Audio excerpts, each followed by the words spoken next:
Hi there! We are the flamingo birds. Flamingos arose from ancient shorebirds. We originate from South America. Our population are found in South America. But we learned to migrate with the help of man.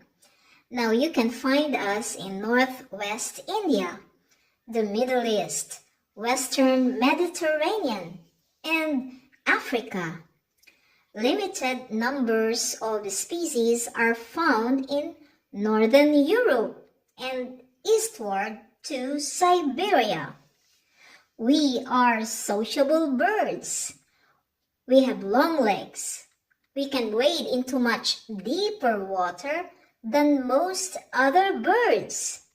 Flamingos symbolizes